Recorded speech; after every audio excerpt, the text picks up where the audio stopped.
love it. I love it. I love it. Look at this. This is the greatest thing I've ever seen. Hey, I'm not surprised. Hey, what's poppin', my homies? What's good? Another full card UFC breakdown and predictions video to make. This one's going to be Nikita Krylov taking on Spann. Now guys, before we jump into making predictions, I'm going to look at the bets I made on the last card. I clean swept it.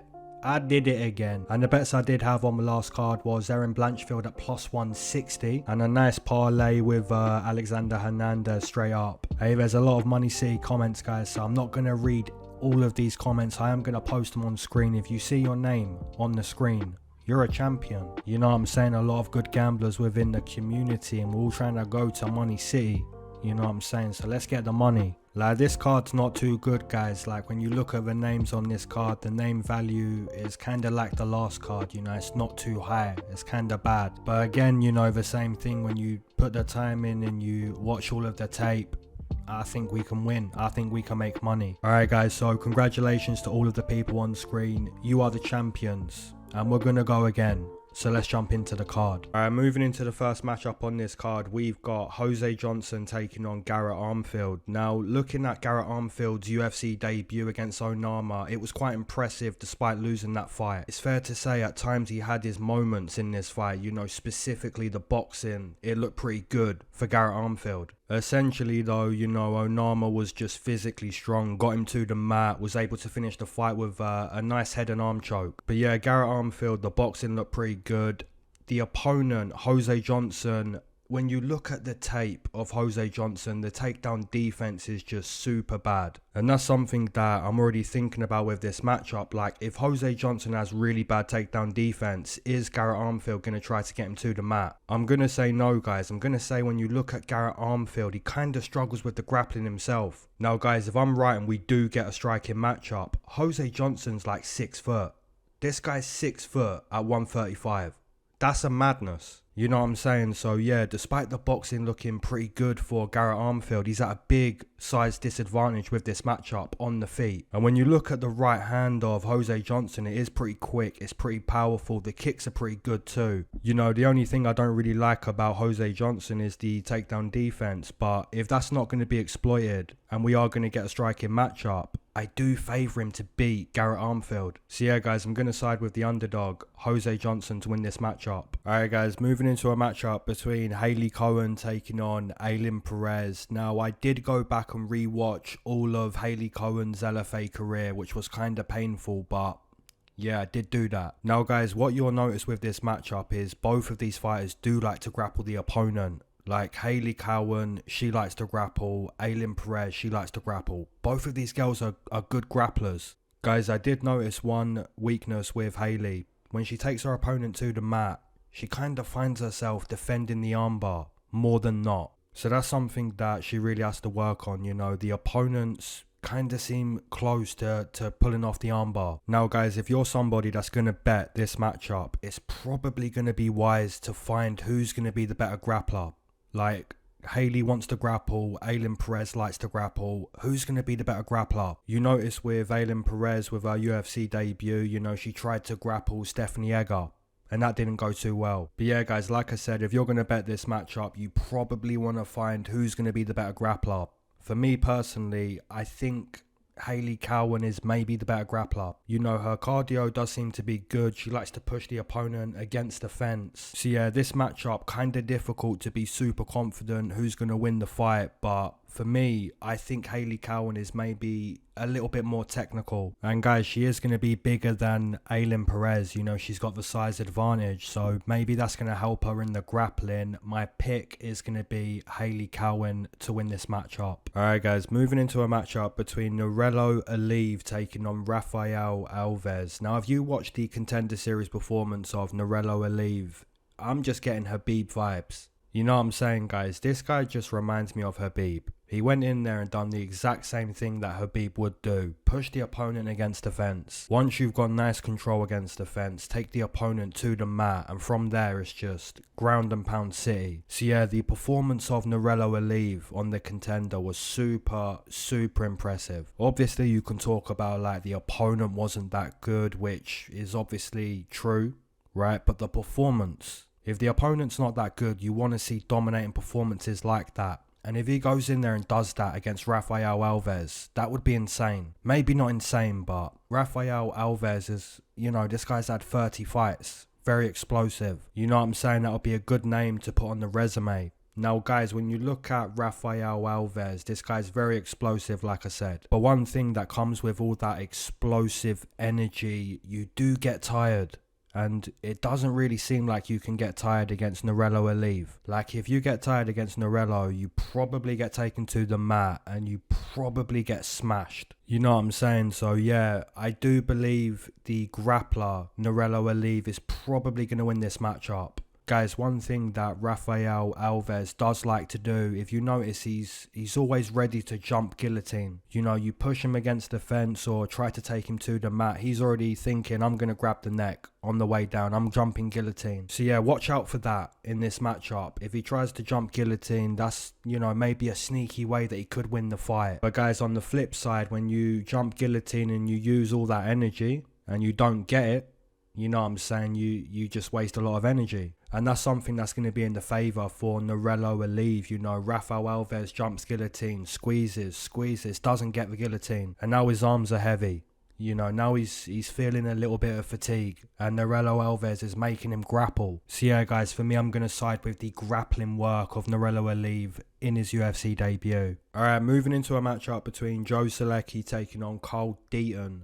Now, guys, I've watched a lot of tape on this card, but if there's one person that I haven't watched a lot of tape on, it's going to be Deaton. So I'm probably not the person you want to, you know, make bets on with this fight breakdown. But yeah, looking at Deaton, I'm not going to go against Joe Solecki. Like, Joe Solecki's got very good jiu-jitsu. Obviously, his striking work isn't the greatest. His cardio's not the best. But if Joe Solecki can just take the back of Deaton early in round one, you know, get to work with the BJJ, I think he could submit Deaton. Like I said, guys, I've not watched a lot of tape on Carl, you know what I'm saying, so I'm not going to be betting this matchup, and I've seen the money lines, like Joe Solecki minus 600, something mad like that. Personally, I wouldn't bet Joe Solecki minus 600 against anyone, like I wouldn't, but yeah, I'm going to side with the jiu-jitsu of Joe Solecki against Deaton. The prediction's going to be Joe Solecki to find a submission round 1, round 2. Alright, moving into a matchup between Osbourne taking on Charles Johnson. Both of these guys are pretty good. You know, looking at Charles Johnson, it's fair to say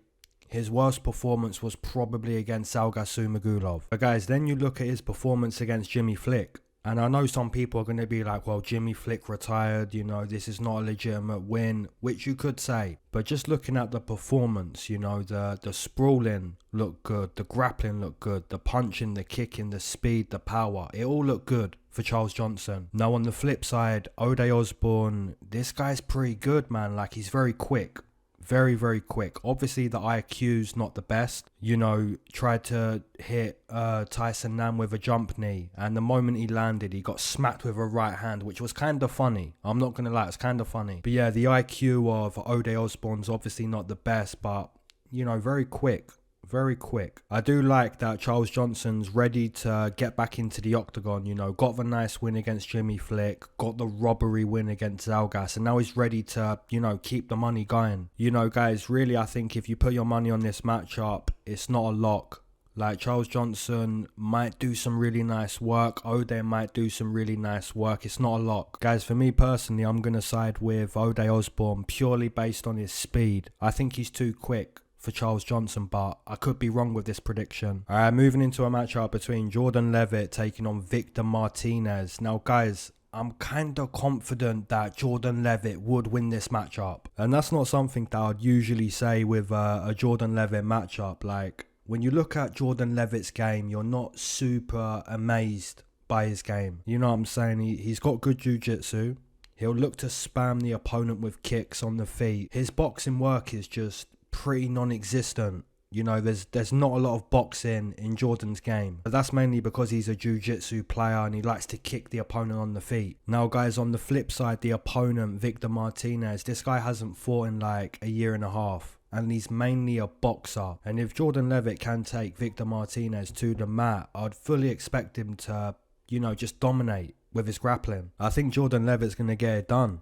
I think he's going to, you know, just kind of find his kicks on the feet. Then I see Jordan Leavitt just level changing at the right time. And if he can time the takedown on Victor Martinez, get him to the mat, look to just dominate the grappling. So yeah, guys, for me, I'm going to make a pick that I don't normally make.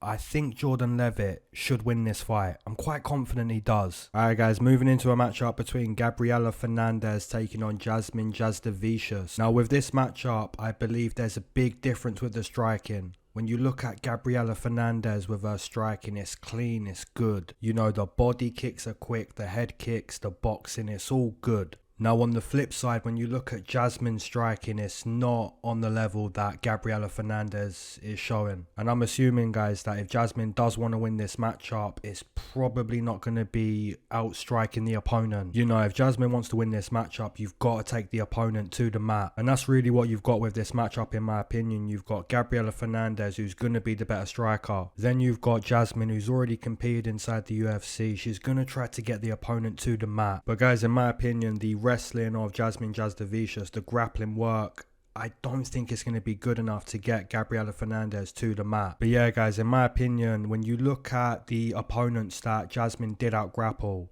it's 5'2" Kay Hansen. You know, the Contender Series opponent was also 5'2". The small opponents. Gabriella Fernandes is not 5'2". You know what I'm saying? So to get Gabriella to the mat, it might be more difficult. And if she's forced to strike, I do see her losing against Gabriella Fernandes. So essentially, my pick's going to be Gabriella Fernandes to just dust Jasmine on the feet. Maybe there's more of a chance that Gabriella would win a decision over a TKO, but I wouldn't be shocked if Gabriella TKO'd Jasmine. So yeah, guys, my prediction is going to be the newcomer Gabriella Fernandes to beat Jasmine Jasudavicius.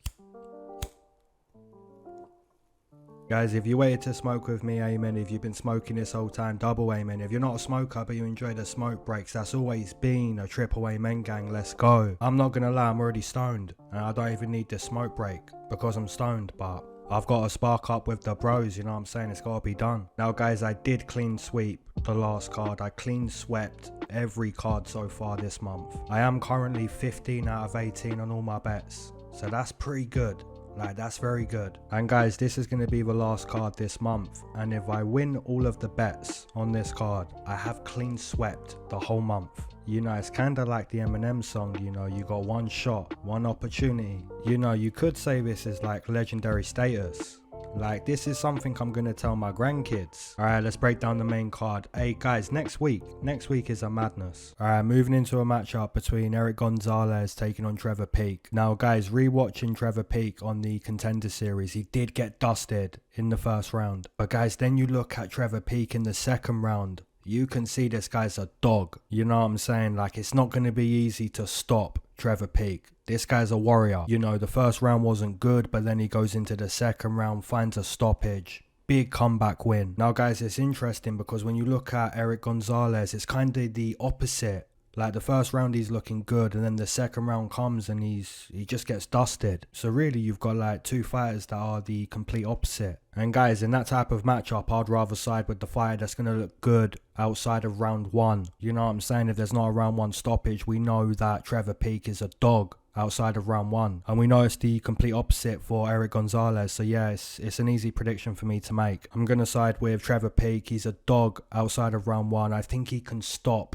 Erick Gonzalez, so that's going to be my pick. Moving into a matchup where we've got Canadian versus Canadian, Mike Malott or Malott, I think it's Malott, taking on Yohan Muniz. Now this matchup's interesting because we know Mike Malott has really, really good jiu-jitsu. Like, his jiu-jitsu's very, very good. So really, if you go to the mat with Mike Malott, you're probably going to get submitted. On the flip side, Yohan Muniz is not a grappler. You know, this guy's a striker. You look at his striking ability, it's pretty powerful. You know, the right hand is a real weapon for Yohan Muniz. So really, you've got striker versus grappler where if it goes to the mat, Mike Malott's probably going to submit Yohan Muniz. So really guys, it's going to be for Yohan to show that he can avoid being taken to the mat. Like, you want to just stay on the feet. So really guys, if you're going to bet on this matchup, you've got to find if Yohan's really going to stay on the feet. If you think he can stay on the feet, he's probably a good pick. And to be honest guys, Mike Malott did get a really good TKO stoppage against Mickey Gall. Like a really nice stoppage. But when you think about that matchup was grappler versus grappler. Mickey Gall is a jiu-jitsu player by trade. Now with this matchup, Mickey Gall is nothing compared to Yohan Muniz on the feet. You know, Yohan is much better on the feet than Mickey Gall. So yeah guys, I do believe if Mike Malott is going to win this fight, it's going to be by submission. So maybe look at that prop. But for me personally, I'm going to side with the underdog, Yohan Muniz, to keep this fight on the feet. And I think if he keeps the matchup on the feet, you're taking away the jiu-jitsu of Mike Malott and you've probably got a good fight. So yeah guys, I'm going to side with the underdog, Yohan, to win this matchup. Alright guys, moving into a matchup between Tatiana Suarez taking on Montana De La Rosa, and the female version of Khabib is back. Tatiana Suarez is female Khabib. You know, that's really what we were saying about Tatiana Suarez when she was grappling all these opponents. You know, we were speaking about her game in the same terms of Khabib. And I know last week we were speaking about like Erin Nurmagomedov, but you know, Tatiana was doing that. She was doing that. And I see no reason why we shouldn't say that she's going to do that to Montana. Like, she's going to do that to Montana. You know what I'm saying? She's going to maul her. Obviously, some people could say, like, she's been away for so long. What if she returns and she's not who she was? Like, you could say that. And that wouldn't be, like, a bad thing to say. That would be quite logical and quite reasonable. But for me, I wanna hope that she is. You know, return to the octagon, just pick up where you left off. It's going to be difficult, but yeah, she probably does do that. Or at least I'm hoping that Tatiana Suarez does do that, you know, just wrestle the opponent, just grapple, just maul her. And guys, that's what I'm going to side with. I'm going to say that Tatiana finds a stoppage on the mat in this matchup. Now guys, moving into a matchup between Augusto Sakai taking on Don'Tale Mayes. Now here's what's interesting with this matchup. In my opinion guys, Don'Tale Mayes is not good. Like, he's not good. On the flip side, Augusto Sakai, in my opinion, despite being on a 4-fight losing streak, having taken a lot of damage, despite that, I do believe Augusto Sakai is somewhat good. So yeah, that's really what's interesting with this fight. You know, someone's good in this matchup and the other one's not good.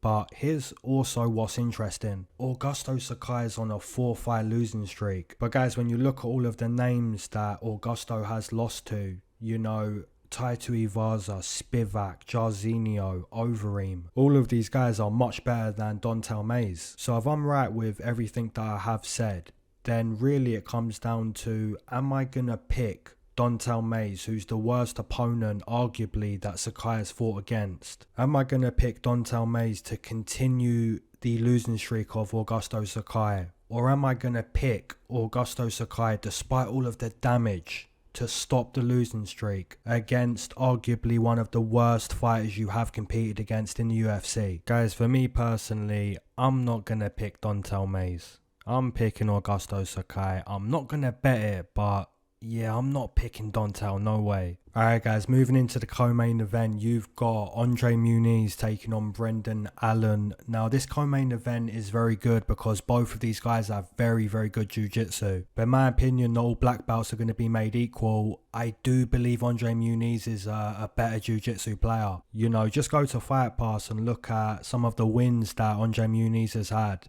You know, the jiu-jitsu's good. Snapped Jokere's arm. Snapped it. And you look at what he done to Erick Anders, you know what I'm saying? This guy's a nasty, nasty BJJ player. Now on the flip side, Brendan Allen does have good jiu-jitsu, but yeah, if you try to play jiu-jitsu with Muniz, you know what I'm saying, it's not good. Don't do that. So really, Brendan Allen, in my opinion, has got to keep this matchup on the feet. He could do, but I don't think he does. You know what I'm saying? I think at some point, Andre Muniz is probably going to get Brendan to the mat. And once he does, you know what I'm saying, it's good work. So yeah, I'm going to side with Andre Muniz to win this matchup, probably by submission. Alright guys, moving into the main event, you've got Nikita Krylov taking on Ryan Spann. Guys, I'm not sure this fight leaves round one.